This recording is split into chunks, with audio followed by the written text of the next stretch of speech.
Hello everyone, welcome back to the divine tarot. कैसे हैं आप सभी लोग? I hope, I wish, I pray कि आप सब बहुत अच्छे होंगे गाइस। सो आज की जो रीडिंग करने जा रही है, इस रीडिंग में मैं देखूंगी कि आपके पार्टनर की आज की करंट फीलिंग्स क्या है। ठीक है, आज वो आपके लिए क्या फील कर रहे हैं, कैसा महसूस कर रहे हैं, क्या सोच रहे हैं वो। सो हम ऑल ओवर देखने वाले हैं उनके मैसेजेस एंड उनकी फीलिंग्स क्या हैं। ओके, सो चलिए स्टार्ट करते हैं। आपको करना क्या है, आपको अच्छे से अपने पार्टनर का ध्यान करना है। हम यहाँ पे देखेंगे कि आपके पार्टनर की आज की करंट ट्रू फीलिंग्स क्या हैं आपके लिए। ठीक है, आज वो आपके लिए क्या सोच रहे हैं, क्या सोच विचार कर रहे हैं। ओके, सो चलिए देख लेते हैं। यूनिवर्स, डिवाइन्स, एंजल गाइड करे और बताए मेरे व्यूअर्स, जिस व्यक्ति का ध्यान कर रहे हैं उस पर्सन की आज की फीलिंग्स क्या है। आज ये व्यक्ति क्या सोच रहे हैं मेरे व्यूअर्स के बारे में। डिवाइन गाइड करे।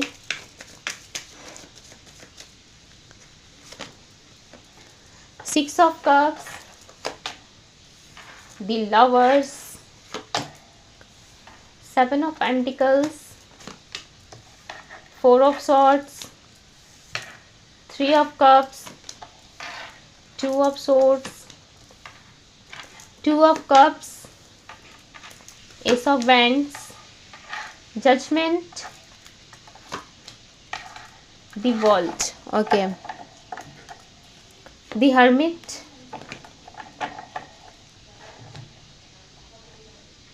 The Hermit.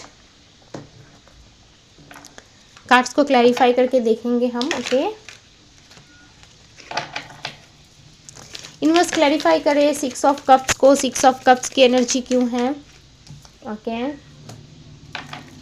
दी लवर्स को क्लैरिफाई करे। अंडरस्टैंडिंग। सेवन ऑफ पेंटिकल्स को क्लैरिफाई करें। Clarify the seven of pentacles. Intensity. Okay, clarify the four of swords. Four of swords को क्लैरिफाई करें। सैरो। थ्री ऑफ कप्स को clarify करें। Universe, cleaning to the past. Two of swords को clarify करें। Universe, clarify the two of swords. Maturity. Two of cups को clarify करें। Totality. Ace of wands को clarify करें। Judgement को clarify करें। दी वर्ल्ड को क्लैरिफाई करें। Universe, clarify the world.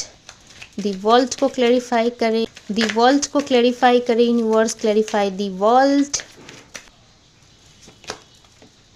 No thinkingness. Okay, and bottom में देखिए एनर्जी है ड्रीम सक्सेस।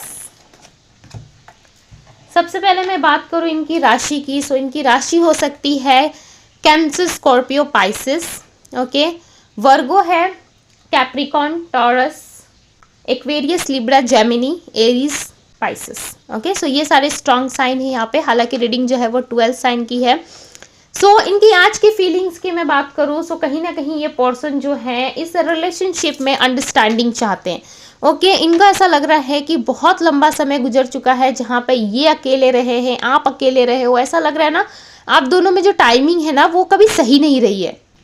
वो कभी भी टाइमिंग सही नहीं रही है। ऐसा लग रहा है कि ये जब पेनफुल सिचुएशन में होते थे सो आप इनको काफ़ी अच्छे से संभालते थे, आप अंडरस्टैंडिंग दिखाते थे इस लव रिलेशनशिप में। बट जब आप कभी प्रॉब्लम में होते हो या किसी तरीके से आपको इनकी ज़रूरत होती है सो ये अवेलेबल नहीं होते। ओके, आप जब लव देते हो सो ये रिसीव ज़रूर करते हैं, उस लव को लेते ज़रूर है। चाहे वो आपका केयर हो, लव हो, आपका एफर्ट्स हो या कोई भी चीज़ें क्यों ना हो, डेफिनेटली ये पर्सन जो है रिसीविंग मोड में रहते हैं। बट जब गिविंग, देने की जब बारी आती है सो किसी भी तरीके से ये पर्सन जो है आपको वो सारी चीज़ें नहीं दे पाते या इस लव रिलेशनशिप में इक्वल गिव एंड टेक नहीं कर पाते, जिसके कारण आप जो है हमेशा से इस रिलेशनशिप में वन साइडेड लव का एहसास आपने ज़्यादा करा है। ठीक है, एक तरफा प्यार आपके तरफ से ऐसा लग रहा है काफ़ी ज़्यादा रहा है। आप इस रिलेशनशिप में थोड़े से प्यार के लिए, थोड़ी सी रिस्पेक्ट के लिए काफ़ी ज़्यादा झुकते रहे हो। ऐसा लग रहा है कि इस पर्सन ने कभी भी मैच्योरिटी नहीं दिखाई आपको लेकर के, कभी भी ये नहीं दिखाया कि ये आप कितना ज़्यादा इम्पॉर्टेंट हो इनकी लाइफ में, आप इनके लव हो। ठीक है, कभी भी मैच्योरिटी नहीं दिखाई कि हाँ आप इनके लव हो, आपको ये दिल से एक्सेप्ट करते हैं, या फिर आपको वो सारी चीज़ें देने को रेडी है जो आप चाहते हो। ये इन्होंने कभी भी नहीं दिखाई, बट करेंटली ऐसा लग रहा है कि ये पर्सन आपको मैनिफेस्ट रहा है कि काश आप थोड़ा सा अंडरस्टैंडिंग दिखाते इस लव रिलेशनशिप में, जिस तरीके से आप पास्ट में इनको दिया करते थे, ठीक है। बट आप इनको पास्ट में अपनी पूरी दुनिया, हाय मेरा बाबू सोना, हाय मेरा बाबू मेरा सोना, इस तरीके से अगर आप करते थे, बहुत लबी डबी तरीके से आप करते थे। हो सकता है कभी कभी समटाइम्स आप इनके माता पिता की तरफ प्रिटेंड करने लगते थे कि भाई तुमने खाना खाया नहीं खाया, ओवर केयर भी आप कर जाते थे इनकी। सो इनको ना कहीं ऐसा लग रहा था कि आप ज़्यादा कर रहे हो, आप ओवर कर रहे हो, ठीक है। सो इनका जो लव है ना, इनका जो इंटरेस्ट है, कहीं ना कहीं धीरे धीरे आपसे कम होता गया। दूसरी तरफ ये इन्वेस्ट करने में ज़्यादा फोकस करने लगे, जिसके कारण आपने इनको धीरे धीरे वो लव, वो केयर, वो प्यार इनको छोड़ दिया करना जो आप पास्ट में इनके लिए किया करते थे। समटाइम्स आपने कोई सरप्राइज प्लान किया, आई थिंक कि आपने कैंसिल किया है, बट प्लान आपने काफ़ी बार इनको लेकर के कुछ ना कुछ प्लानिंग करी है, ठीक है। या वो मीटिंग की हो, एक दूसरे से मिलने की प्लानिंग हो, या फिर इनका कोई बर्थडे प्लान, या कोई ना कोई सरप्राइज आपने डेफिनेटली अपने माइंड में क्रिएट किया था, जो आपने समटाइम्स कुछ ना कुछ सोच के उसको कैंसिल भी करा है, ठीक है। सो कुछ ना कुछ तो चीज़ें हैं जो इस पर्सन को पता है आपके रिलेटेड। गिल्ट की एनर्जी रिप्रेजेंट कर रही है कि अब आपके पार्टनर अब बहुत ज़्यादा गिल्ट कर रहे हो सकता है लोगों की वजह से, फैमिली की वजह से। इस रिलेशनशिप को इन्होंने वो सारी चीज़ें नहीं दी जो इनको देना चाहिए था। स्ट्रांगली चांसेस है आपके पार्टनर किसी पास्ट रिलेशनशिप या किसी पास्ट कार्मिक रिलेशनशिप में स्टक है। ओके, 3 ऑफ कप्स की एनर्जी रिप्रेजेंट कर रही है कि आपके पर्सन डेफिनेटली किसी पास्ट लाइफ कनेक्शन में फंसे हुए हैं, जहां का बर्डन ये अभी तक संभाल रहे हैं। इनको ऐसा लग रहा है कि काफ़ी ज़्यादा बर्डन मेरी लाइफ में आ चुका है, जिसको मैं ना रिलीज़ कर पा रहा हूँ, ना मैं अपने जीवन से निकाल पा रहा हूँ या निकाल पा रही हूँ। कुछ तो ये कर पा नहीं रहे हैं, बस कहीं ना कहीं ख्याली पुलाव इनके अंदर पकते हुए नजर आ रहा है। ऐसा लग रहा है काफ़ी ख्याली पुलाव पका रहे हैं, बट चीज़ों में जो है थोड़ी सी भी अंडरस्टैंडिंग या मेच्योरिटी ये नहीं दिखा रहे। आपके पर्सन हो सकता है किसी पास्ट रिलेशनशिप में स्टक है, या फिर इनका कोई पास्ट फ्रेंड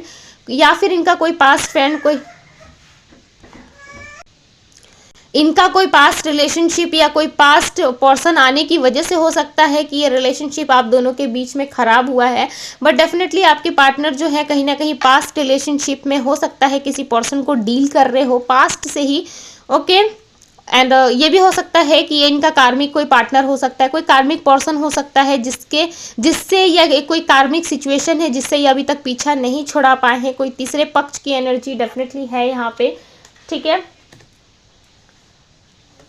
2 ऑफ सोर्ड्स की एनर्जी रिप्रेजेंट कर रही है कि आपके पार्टनर इस रिलेशनशिप में मेच्योरिटी नहीं दिखाए, जिसकी वजह से ये रिलेशनशिप जो है कहीं ना कहीं टूटा हुआ सा है। बट डेफिनेटली अब ये चाहते ज़रूर है। प्रेजेंट एनर्जी में मुझे ऐसा लग रहा है कि ये पर्सन चाहते हैं कि एक मौका तो इस रिलेशनशिप को दिया जाए, या किसी तरीके से ये मिलने की प्लानिंग क्रिएट करते हुए नजर आ रहे हैं, ठीक है। टोटालिटी की एनर्जी रिप्रेजेंट कर रही है कि अब आपके पार्टनर जो है, जो हाथ इन्होंने पास्ट में नहीं पकड़ा था, अब वो हाथ कहीं ना कहीं अब पकड़ना चाहते हैं, अब आपसे मिलना चाहते हैं, किसी तरीके से ये चीज़ों को ना क्लियर करना चाहते हैं। इनके मन में गिल्ट वाली एनर्जी आ गई है, डेफिनेटली ये काफ़ी गिल्ट महसूस कर रहे हैं। इनको ऐसा लग रहा है रहते वो सारी चीज़ें सही की होती, या जब जा रहे थे आप, या किसी तरीके से आपने इनको अवेयर किया था कि ये सारा सिचुएशन इस रिलेशनशिप में ना ही हो तो सही है, ठीक है। बट ये किसी भी तरीके से एक्टिव नहीं रहे। इनको ऐसा लग रहा है कि आप हर बारी फेंकते हो, ठीक है। टू बी वेरी ऑनेस्ट, अगर आपको बुरा लग रहा है तो हो सकता है आपने समटाइम्स इनको बार बार कहा हो कि चला जाऊंगा या चली जाऊंगी, या इस रिलेशनशिप में कुछ अच्छा नहीं हो सकता, ठीक है। कब आप मैरिज करोगे या कमिटमेंट दोगे, या हमारे रिलेशनशिप का क्या फ्यूचर है, या क्या हो सकता है, या कहाँ जा रहा है ये रिलेशनशिप, ठीक है। ये हम दोनों का रिश्ता कहाँ स्टैंड कर रहा है। हो सकता है आपने लॉट्स ऑफ क्वेश्चन इस पर्सन से पूछा हो, बट इसका कोई भी आंसर इस पर्सन ने नहीं दिया है। उल्टा आपको कहीं ना कहीं इन्होंने रिजेक्शन वाली एनर्जी दी है, ठीक है। सो काफ़ी रिजेक्ट फील करवाया है आपको, काफ़ी लोनली सा आपको महसूस कराया है इस पर्सन ने। जब इनकी ज़रूरत आपको होती थी, सो ये कभी भी अवेलेबल नहीं रह पाते थे आपके लिए, ये पूरी तरीके से समर्पण नहीं थे ये पास्ट में। बट करंट एनर्जी में इनको यूनिवर्स की तरफ से ऐसा लग रहा है कि इनको गिल्ट का एहसास कराया जा रहा है, जिसके कारण ये पर्सन आपकी वैल्यू समझ पा रहे हैं। डजेंट मैटर ये पर्सन आपसे कनेक्ट कर रहे हैं नहीं कर रहा है, बातचीत हो रही है आपकी नहीं हो रही है, वो एक अलग मैटर है, राइट, वो एक अलग पॉइंट है। बट करेंटली कहीं ना कहीं ऐसा लग रहा है कि यूनिवर्स की तरफ से इस पर्सन इतनी ज़्यादा इस पर्सन को चीज़ें सिखाई गई हैं, किसी तरीके से बताई गई है, जिसके कारण ये पर्सन के मन में जो है वो गिल्ट आ रहा है। इनको ऐसा लग रहा है कि आपके साथ सारी चीज़ों को सही ना करने से इनके लाइफ में जो है इनको इस तरीके की एनर्जी महसूस हो रही है। और ये पर्सन आपके साथ जो एक लव फील करते थे, आपके साथ जो एक डिवॉल्व की एनर्जी में थे, इनको अब ऐसा लग रहा है कि इनका वर्ल्ड जो है कहीं ना कहीं अब बिखर सा गया है। ठीक है, इनके जीवन में वो सारी चीज़ें अब नहीं रही जो ये चाहते थे। ओके, डेफिनेटली ये पर्सन जो है अपने लाइफ में आपको देखना चाहते थे। इनको ऐसा लगता था ना पूरी ज़िंदगी इनके साथ रहोगे। ये लोग जो है वो चाहे बाहर के लोग हो, चाहे इनके फैमिली के ही क्यों ना हो, इनको ऐसा लग रहा था कि ये लोग जो है हमेशा इनके साथ रहेंगे।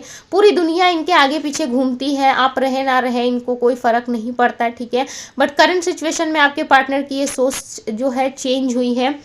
आपके पार्टनर की जो थिंकिंग है वो डेफिनेटली चेंज हुई है और इनको एहसास हुआ है कि आपके ना रहने से इनकी जो दुनिया है वो पूरी इस तरीके से दिखती है, एक अंधेरे रूम की तरह। ठीक है, पूरी की पूरी इस तरीके से दिखती है आपके पार्टनर की दुनिया आपके ना रहने से। डेफिनेटली ये करंट सिचुएशन में महसूस कर पा रहे हैं कि इनके जीवन से धीरे धीरे वो सारी चीज़ें ख़त्म हो रही है, रिलीज़ हो रही है। ओके, जो इनके जीवन में हुआ करती थी, बट करंट लाइफ में इनके लाइफ में कुछ भी नहीं रहा, जिसके कारण ये पर्सन काफ़ी परेशान हो रहे हैं, रोध हो रहे हैं, बट इनको सोल्यूशन नहीं मिल पा रहा है, जिसके कारण ये पर्सन काफ़ी ज़्यादा फ्रस्ट्रेट महसूस कर रहे हैं। ओके, इनको ऐसा भी लग रहा है कि अब इनके जीवन में वो सारी चीज़ें वापस लौट के नहीं आ सकती जो इनको आप दे सकते थे। आप में ना एक अलग ही तरीके की ऊर्जा, अलग ही तरीके की एक प्यार करने की क्षमता थी जो इस पर्सन को काफ़ी पसंद है। ठीक है, हो सकता है इन्होंने कभी खुल के आपको ना कहा हो, बट डेफिनेटली ये पर्सन आपको प्यार बहुत ज़्यादा करते हैं और इनका ऐसा भी मानना है कि आप हो इस रिलेशनशिप में। सो काफ़ी रोमांटिक इनका लाइफ जो है वो रहता था, बट आपके ना होने के बाद इनका लाइफ जो है इस तरीके से कुछ दिखता है, पूरा ब्लैंक सा। बट ये पर्सन आपको बताएंगे नहीं या किसी तरीके से आपको खुल के नहीं बताएंगे। कोई कैसे बता सकता है कि मैं तुम्हारे बिना बहुत अधूरा महसूस कर रहा हूँ, बहुत अधूरा सा फील कर रहा हूँ, मैं तुम्हें बार बार ड्रीम में देख रहा हूँ या देख रही हूँ, मैं तुम्हारे साथ सक्सेस चाहता हूँ या चाहती हूँ। ठीक है, कैसे कोई कह देगा? ऐसा होगा नहीं कि भाई अब आप तो इम्पॉर्टेंट बन जाओगे अगर आपको सामने से ये सारी चीज़ें बता दी जाए। ठीक है, दी वर्गो की एनर्जी रिप्रेजेंट करती है कि ये पर्सन काफ़ी अकेले हैं और ये एक्शन पूरी तरीके से चाहते हैं कि ये एक्शन ले ले और ये आपकी तरफ बढ़ जाए, बट ये रुकते ज़रूर है। डेफिनेटली इनका एक पैर जो है कभी ना कभी रुकता ज़रूर है कि भाई नहीं जाना है, नहीं झुकना है। झुकना है तो सामने वाला पर्सन झुके, पीछे आना है तो उस पर्सन को आना पड़ेगा, मीन्स आपको आना पड़ेगा। ये पर्सन नहीं जाएंगे, ये झुक नहीं सकते। ठीक है, राजा महाराजा के टाइप ये खुद को सोचते हैं। ठीक है, टू बी वेरी ऑनेस्ट, अगर आपको बुरा लग रहा है तो ओके, राजा महाराजा रानियाँ जो होती थी उस तरीके से अपने आप को सोचते हैं कि भाई हमारे पास तो बहुत है, हम क्यों जाए या हम क्यों झुके। ठीक है, बट ये पर्सन इस रिलेशनशिप में काफ़ी साइलेंट को महसूस कर पा रहे हैं। इनको ऐसा लग रहा है कि आपकी चुप्पी किस तरीके से तोड़ी जाए ताकि आप इनको रिलेशनशिप में अप्रोच करो और इस रिलेशनशिप में जो है वो सक्सेस आ पाए। ठीक है, सो काफ़ी सोच विचार करते हुए नज़र आ रही है। आपको ड्रीम में भी देखते हैं, जब भी समटाइम्स आपको सोचते हैं ना, डेफिनेटली आपको ड्रीम में देख पाते। हो सकता है, बहुत कम चांसेस से हो सकता है आपको ड्रीम में टाइगर दिखाई दे रहा है। ठीक है, करंटली आपने देखा है या फिर आप कहीं ना कहीं टाइगर्स की पिक्चर्स को ज़्यादा देख रहे हो। ठीक है, या वो टीवी में हो या फिर किस तरीके से सोशल मीडिया पे हो या कहीं पे भी हो, आपको टाइगर डेफिनेटली दिख रहा है। सो ये आपको बता रहा है कि बहुत जल्द आपके लाइफ में सक्सेस आने वाली है। ठीक है, पर्सन की डेस्टिनी जो होती है वो अलग होती है, राइट, बट आएगा ज़रूर, बिकॉज यहाँ पे जजमेंट की एनर्जी है। तो ईश्वर कहीं ना कहीं आपके साथ मुझे दिख रहे हैं। ईश्वर ऐसा लग रहा है कि हर समय आपको प्रोटेक्ट कर रहे हैं, हर समय ये आपको विश सुन रहे हैं, कहीं ना कहीं आपको प्रोटेक्ट कर रहे हैं ईश्वर। ठीक है, आपको बचाने की कोशिश कर रहे हैं। जो भी गलतियाँ आपने इस रिलेशनशिप में की, उस गलतियों को कहीं ना कहीं यूनिवर्स दिखाना चाहते हैं कि देखो कि क्या चीज़ें तुमने गलत करी है या ये पर्सन तुम्हारे साथ आगे चल के क्या कर सकता है, क्या नहीं कर सकता। तो कुछ ना कुछ रियलिटी आपको यूनिवर्स दिखाना चाहती है। ठीक है, वो रियलिटी कुछ भी हो सकता है, पॉजिटिव वे में भी आ सकता है आपके सामने, नेगेटिव वे में भी आ सकता है। चीज़ें जो है पूरी तरीके से साइलेंट है, छुपी हुई है, बट डेफिनेटली अपकमिंग इवेंट में जो चीज़ें हैं वो ऐसा लग रहा है कि यूनिवर्स अब आपको वो सक्सेस देने जा रही है। ठीक है, सो ये थी गाइज आपकी रीडिंग पसंद आई हो तो रीडिंग का लाइक जरूर कीजिएगा। चैनल पर पहली बार आए हैं तो चैनल को सब्सक्राइब कीजिए, लाइक कीजिए, ढेर सारा प्यार दीजिए डिवाइन टैरो को। और अगर आपको पर्सनल रीडिंग की जानकारी चाहिए तो आप मुझे इंस्टाग्राम में डीएम कर सकते हो, राइट। आप मुझे इंस्टाग्राम में डीएम करें। लिंक आपको कहाँ मिल जाएगा? लिंक आपको मिलेगा डिस्क्रिप्शन बॉक्स में। ओके, सो बहुत लोग पूछते हैं कि मैम आपका पर्सनल नंबर दीजिए। कमेंट बॉक्स में आप कमेंट कर दो कि आपका पर्सनल नंबर दे। सो देखिए, मैं किसी भी तरीके का कोई पर्सनल नंबर नहीं देती, ठीक है। ये आप सभी के लिए है। क्यों? क्योंकि मैंने कोई पर्सनल नंबर क्यों नहीं रखा, इसीलिए ताकि आपके साथ किसी भी तरीके का कोई स्कैम्प ना हो, ठीक है। अभी आजकल लोगों में बहुत ज़्यादा देखा जा रहा है। सो पूरी तरीके से अगर चीज़ें स्टेबल हो जाती है सो मैं ज़रूर आप लोगों को सिक्योरिटी के साथ आप लोगों को नंबर प्रोवाइड करूँगी, ताकि आप लोग सिक्योर होके मुझे मैसेज कर सको, ठीक है। पर्सनल रीडिंग नंबर्स के थ्रू ले सको। बट हाँ, जिन भी लोगों की रीडिंग बुक हो जाती है मैं डेफिनेटली सारे नंबर्स एंड डिटेल्स अपनी प्रोवाइड कर देती हूँ, जिससे आप इजीली तरीके से मुझसे कनेक्ट होकर रीडिंग ले सकते हैं, ठीक है। सो पर्सनल रीडिंग पेड होती है, ओके। अगर आपको चाहिए तभी मुझे डीएम करें, अदरवाइज आप मेरे इंस्टाग्राम को फॉलो भी कर सकते हैं, ठीक है। सो ढेर सारी ब्लेसिंग्स के लिए ओके। सो मैं चलती हूँ, मैं मिलती हूँ आप सभी से अगली रीडिंग में। Bye guys.